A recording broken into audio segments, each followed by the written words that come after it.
ரீசெண்டா நான் பார்த்த ஒரு நல்ல கொரியன் படத்தோட ரிவ்யூ இது. படத்தோட பெயர் பி வித் யூ. காதல் நிரம்பிய ஒரு அருமையான கொரியன் படம்.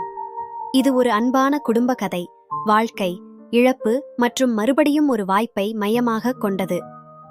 கதை ஒரு கணவனின் அன்பையும் ஒரு தந்தையின் பொறுப்பையும் மறைந்த மனைவியின் மறு தோன்றுதலை சித்தரிக்கிறது. படம் ஆரம்பித்தவுடன் ஒரு பெண்குவின் கார்ட்டூன் வருகிறது. ஸ்டார்டிங்ல இது கார்ட்டூன் படம்னு நினைச்சேன். ஆனால் படத்தின் மையக்கரு அந்த கார்ட்டூன் கதையை அடிப்படையாக கொண்டு வடிவமைக்கப்பட்டுள்ளதால் அந்த கார்ட்டூன் கதை இன்றியமையாதது ஆகிவிடுகிறது. இந்த படத்தோட கான்செப்ட் கொஞ்சம் வித்தியாசமானது. இறந்து போய் மேக உலகில் இருக்கும் தாய் பெண்குவின் தனது குட்டியை அங்கிருந்தே பார்த்து கண்ணீர் வடித்தபடி இருக்கிறது. மழைக்கால முதல் மழை துளியின் போது மேக உலகில் இருந்து பூமிக்கு ஒரு ரயில் போகிறது.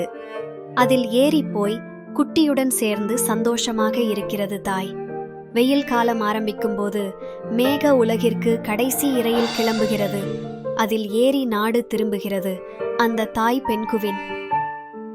படம் இந்த கதையை வு ஜின், கதை நாயகனின் மகன் ஜிஹோ படித்து மூடி வைக்கும் போது கதை ஆரம்பிக்கும். ஜிஹோவை மிகவும் கஷ்டப்பட்டு வளர்த்து வருகிறார். பையனும் அப்பாவும் அம்மா நினைவாகவே இருக்கிறார்கள்.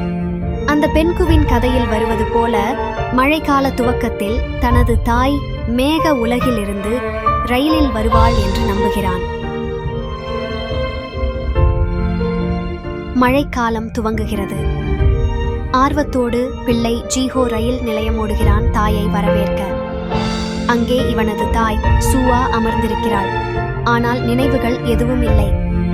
இவர்கள் யார் என கேட்கிறாள். சுவா வீட்டிற்கு வந்து தங்குகிறாள். கொஞ்சம் கொஞ்சமாக இவர்களோடு ஒன்றுகிறாள். கணவருடன் மீண்டும் காதல் அரும்புகிறது. யாருக்கும் தெரியாமல் அவளை வீட்டிற்குள்ளேயே வைத்திருக்கிறார்கள். கணவன் வு ஜின் அவளுடனான அவனது காதல் கதைகளை கூறுகிறான். மழைக்காலம் முடிவை நெருங்க நெருங்க அப்பாவுக்கும் பிள்ளைக்கும் பதட்டம் அதிகமாகிறது. அவள் அவர்களுடன் நிரந்தரமாக தங்கினாளா அல்லது மேக உலகில் திரும்பிச் செல்கிறாளா என்பதே மீதி கதை. பி வித் யூ இதயத்தை உருக்கும் காதல் கதை. இது ஒரு குடும்பத்தின் பாசத்தையும் இழப்பின் வேதனையையும் மறுபடியும் ஒன்று கூடும் நம்பிக்கையையும் பிரதிபலிக்கிறது. அன்பும் நம்பிக்கையும் மிக முக்கியமானவை. நம் வாழ்க்கையில் யாரை இழந்தாலும் அவர்களின் நினைவுகள் எப்போதும் நம் மனதில் நிலைத்து இருக்கும். மறுபடியும் ஒரு வாய்ப்பு கிடைத்தால் அதை நம் முழு மனதுடனும் கொண்டாட வேண்டும். படத்தை பாருங்க, கண்டிப்பா கனெக்ட் ஆவீங்க. நன்றி.